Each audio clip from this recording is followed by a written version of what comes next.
Well, I'm back. My word, what a long day it's been today. Um, just looking at this recent construction, let me show you what I've got in mind. Well, the first thing we have to do is get a couple of trains out of the way. And I want the Gronk well and truly out of the way because I have a plan for him in a minute. What I want to do is to see, does it actually respond to stopping where it's supposed to, because it never has had to. That's going about flat out for a Gronk, isn't it? Did you see that lovely sweeping curve? It's nearly as good as my favourite curve on the layout, past the track storage. You still in the back there? Yes, help. And there it goes, and I want to see, does it stop in that station nicely? You know, it actually does. It's kind of interesting. So without any programming at all, it's never been, it has been there because I had to run it up and down there when I was shaving a half-inch off the edge of the platform, but it's never been there under shuttle control. So yeah, I want to have a look at some of the trains running around that curve at the end there. So what I'm doing here is running one of the express passenger trains around the layout. We're just heading it off. You saw how it pulled out of the platform there. It'll head into the tunnel, up the incline. And I must say, we need to fill that hole in. That is now coming up the list. This is a little bit of a pause in the building of the freight yard. You can have too much of a good thing. We're coming along past the high street. Lots to do there too.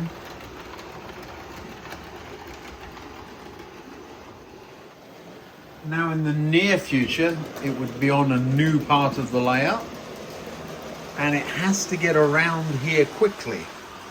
So does it cross over or not? I'm not sure of the track plan there yet, other than we know we've done the bottom part and it's right.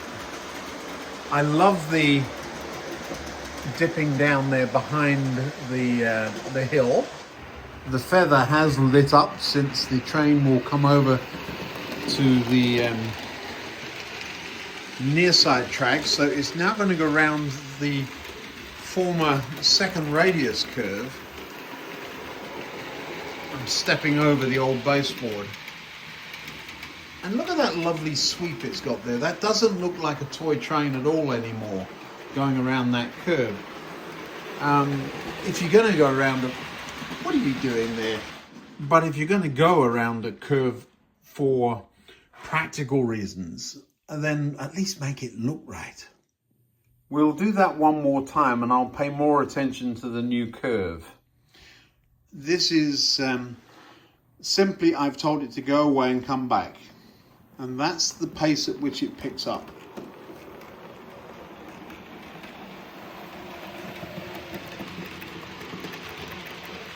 We will pay it no heed until it goes past the high street. And of course I do need to ballast the tracks there in front of the high street. But there we go. Looks the part, looking lovely. Love that scene too. There's a lot I do love.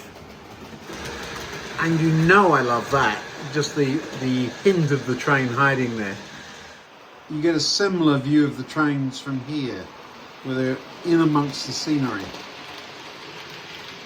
Now with this new curve, and I really love it, watch this. Into the tunnel.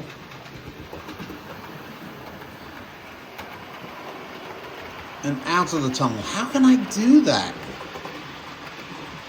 Here's my point. This was eased for practical reasons. It was eased to stop the...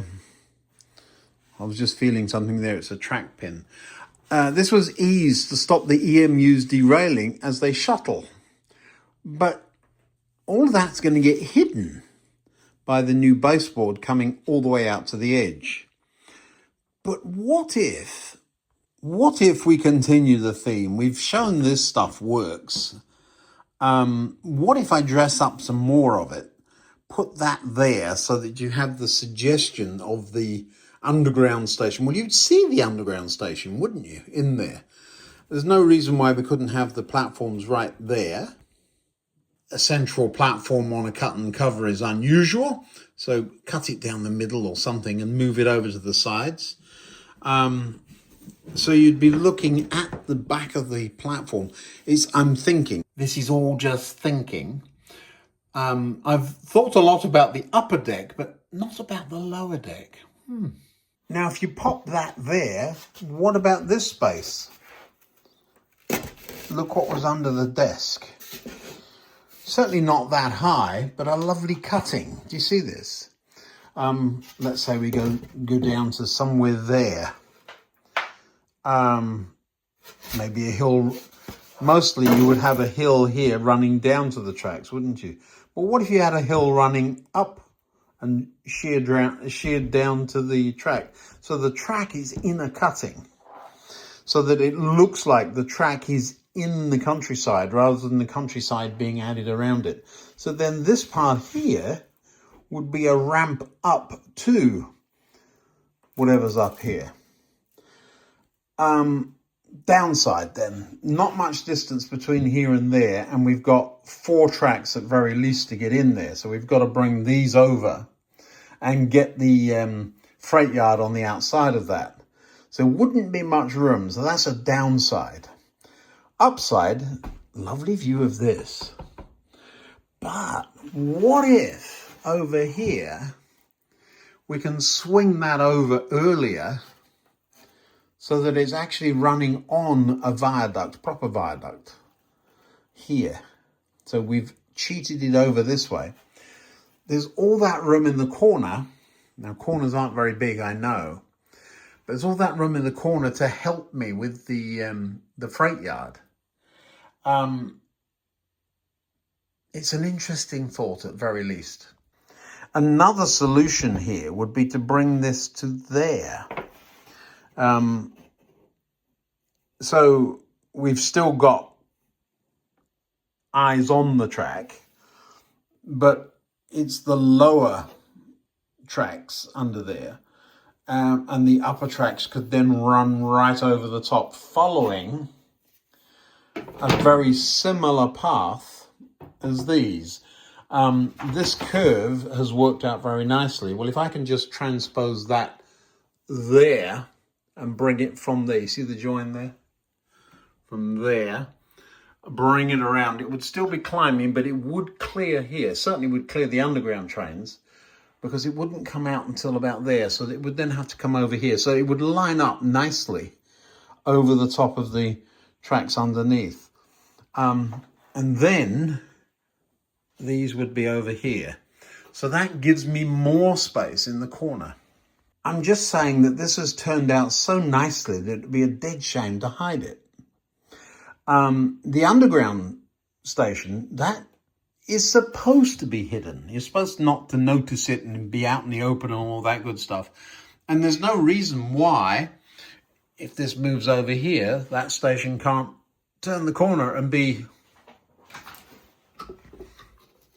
at an angle like that. You'd still see it. And then the freight yard over the top of it, over a viaduct, which is over the top of the station. So let me put this together and show you. So right over the station, why not? Build a half-decent girder bridge. There's a girder right there. And do what we have done, only do it right. Should probably stand that up if I'm going to run trains over it. But yeah, that kind of a feel, if you see what I mean. That is third radius, so that would be more than shallow enough for the freight line. These tracks don't need to come very far forward for this all to be an industrial freight type scene, but with the freight yard where those tracks are, and then the passenger tracks out here, so that they would move this way a little bit to get the warehouse in behind. But that does still leave enough room at the back there for the street scene, which would then turn from where it was to there. So you can see I'm still planning. It's not done until it's done. I have a feeling an additional siding will end up under there somewhere. That has been tremendously useful as a fiddle yard. There's another siding behind that one, which I can't see at the minute, but it's there. And then the whole underground theme thing. The underground trains aren't all that long, which is a good thing. And of course, if you curve things around, you can fake them going off into a tunnel somewhere else as well. So you see the train, but only the middle of it. So you wouldn't realize it's just 4 cars long either. So all of that to say, I'm not done.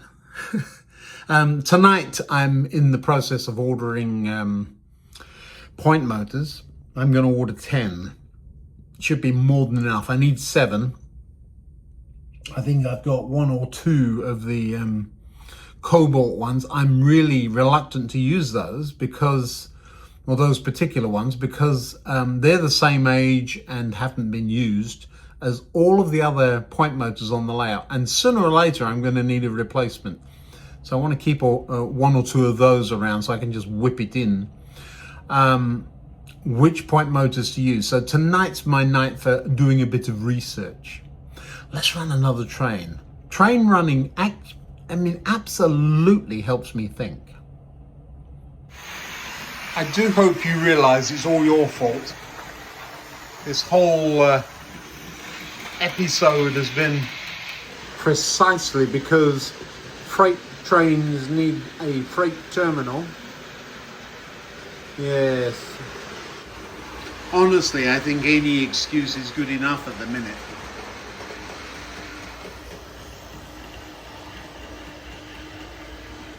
One of the things I do have to do is a little programming with that 71, because I think it's going to run on when it gets here. Let's see. Lickety splitting, I know that much. Yeah, there's the run on. It's not terrible, but it is running on. Somebody noticed this thing has got a windscreen wiper missing. It doesn't there, but it does there. Well spotted. What I'm going to do now is go back through all the old videos and have a good look to see if it was there in the first place. If I do that, I'll figure out when it went away. It may not have gone away. It may still be in the box or something. And that cover's been on and off and on and off. Is it a showstopper? No, because I hadn't noticed. So thank you, and well done you.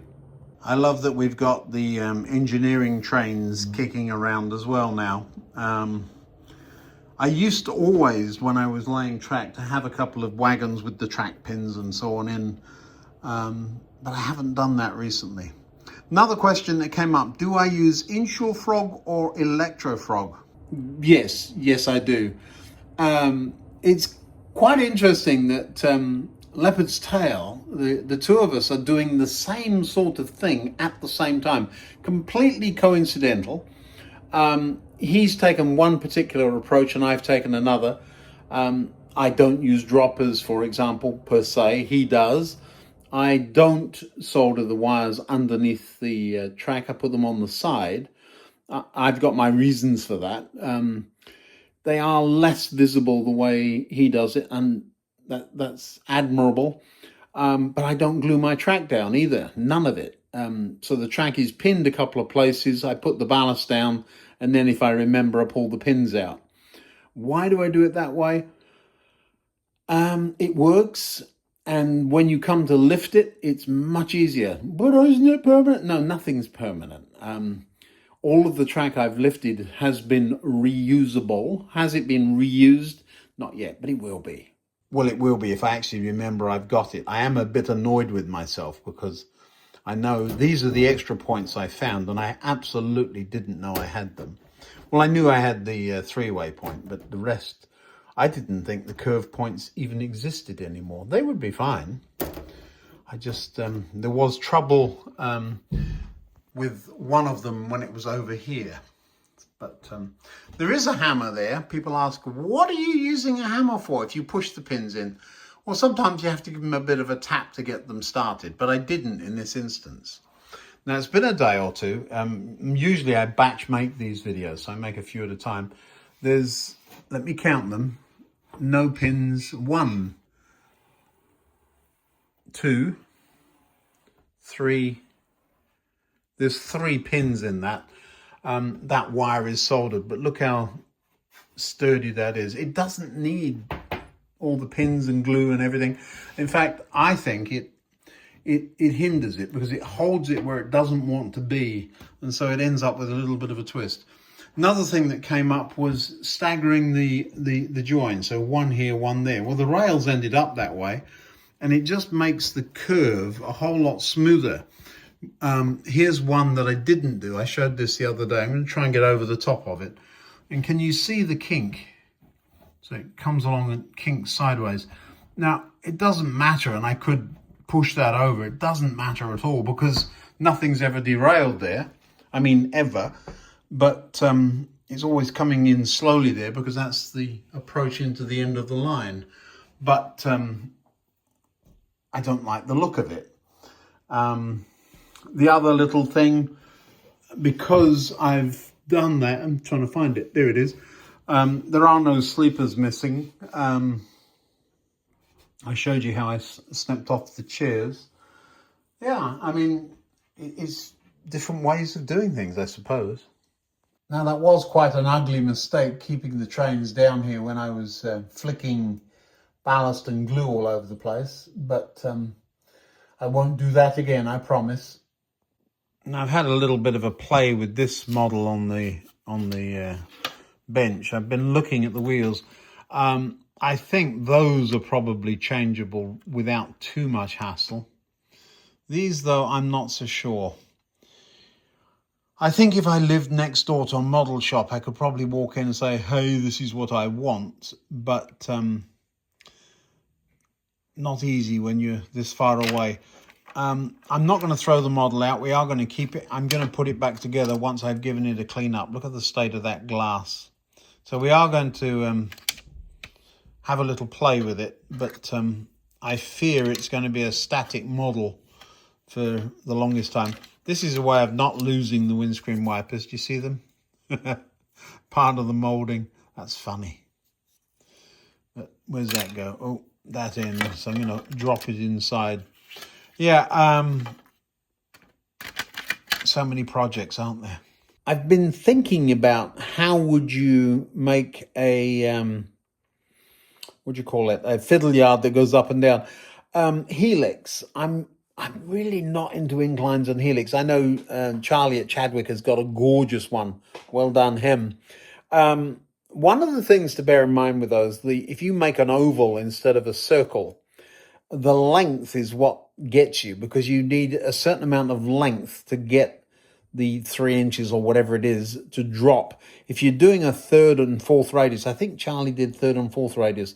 If you do that in a circle, then there's a formula. You measure the circumference of the circle and you know you've got that many millimeters to go down that many millimeters, and that will determine the pitch. But if you extend, either make the radius bigger, which makes the helix huge, or you make it into an oval, then you can get down at a lower angle because the oval extends the length of track between layers, if you see what I mean. Now, why not here? I'll show you. The logical place for a helix would be under there, going wee down there, and under here going down there. This end wouldn't be a problem. This end, you'd never be able to get at it because you've only got 1 and a bit sides. You can't get right round it. Charlie at least can get onto a couple of sides of his. And the way I get at, let's say, the Oast House or even the radar is up through the middle. I don't know how I would get at things. But if, say, this section, not this, but this is awkward, but a straight section when you drive a train on, drop it down, then drive it off, even if it were just a siding where you drove off, dropped down, drove under, I think that could work. But still thinking about it. I have room to push this way and make a fiddle yard here. I've got quite a bit of floor space. I'm standing in it. I could do that, but it's just, this layout is quite big enough already without me finding excuses to make it bigger. It costs money. It's expensive. No, let's get something finished before we start anything else. But it's always in here as a thought. Might be a strange thought, but it is a thought. I think the thing that has motivated me this year more than anything, or the last 12 months, has been that you actually see progress. And so instead of trying to do everything all at once, I seem to be finally catching up with a few projects and getting them done. And the really nasty bits where you got to figure out why that train's running on. I know why. I haven't programmed the chip. But why that's happening, rather than having to deal with all of the other issues of building a station and building a deck and all that good stuff. So I think if I've learned anything over the last couple of years, it's bite-sized stuff. Do something that is achievable instead of daunting. I got burned out on model railways, and we're not doing that again. It was I just spent too much time on too big a project. So ballasting the whole layout, ballasting, I hate it. It makes a big mess. Well, I don't mind doing a little bit, but all of it at once, oof. And then you got all the wiring to do. So yeah, that. So we're pretty much down to the dirt basics down here. Where do we go next? Well, first thing, I get that off there before a train runs into it. Let's do that now. Off you go. I do need to work on the underground line. If I can leave the points in the same place, I will. But to do that, I actually have to make a decision about what's going on top. So the next thing is the underground line, and then we'll work on this top. This is all coming off, for sure. He says, thinking twice, but no, it's all going to go away, and we will put another baseboard on there. Now the baseboard may only come out to here. It may cover up that with a viaduct and arches. I kind of would, I'm thinking of ways to keep this visible because I really like it.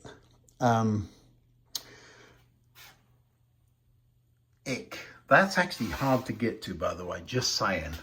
I can reach it, but it's going to be on ladders and all sorts. So a chop here and pull it all out is the likely method than a drop-in section. Yeah, can you see, this is the Pico track, stops there. This is the Hornby second radius. You see that? Again, it has lifted. None of the other track had. That did, and so did the stuff that was down here. I wonder if the expansion of that has been different than everything else. But we'll get it out of there, and that'll be our next job over the next few days. One more train run. Shall we run one more tonight? What shall we run? And you members, don't forget to tell me which trains you want to see run. I take a note and they appear. So you might come up with some really strange things. On my list of things to do then, find some traction tyres for the schools class. Never did find those, but I've got time. So let's run something else. What shall we run? Night Mail's a bit in the way. I'll have a look, see what's easy to run, shall I? Blackmore Vale it is. What a lovely locomotive.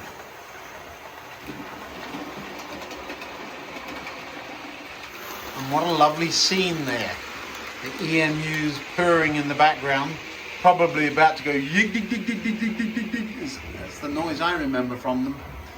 And then there goes the Blackmore Vale. The lights in the church are off again. Must get that sorted out. So I absolutely have a couple of wiring jobs to do, don't I? But we'll get on with those in the next round. There it goes. Gorgeous. It is rather lovely to be able to come down here after a really long day. My day started at 4:30 this morning, and it's well and truly dark outside. I've got about another hour before I really do need to be tucked up in bed, because I've got a long day again tomorrow. I'm off next Tuesday, which it's Tuesday today, so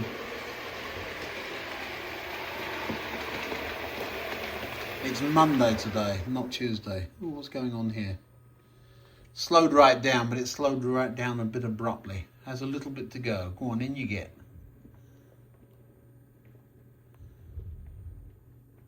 It's funny the way those tracks work. It gets there, but it takes its own sweet time. So yes, I've got a whole week to go before I get a day off. And then we'll sleep some of it and get the top tracks done. I absolutely do not take this run for granted. I really appreciate it. I know how fortunate I am, and I want to share it. So there it is. That's why I make the videos. I make videos because I like making videos, and I love sharing this with you. Thanks for all your comments. I hope you continue to enjoy the channel. I'll see you next time. Good night now.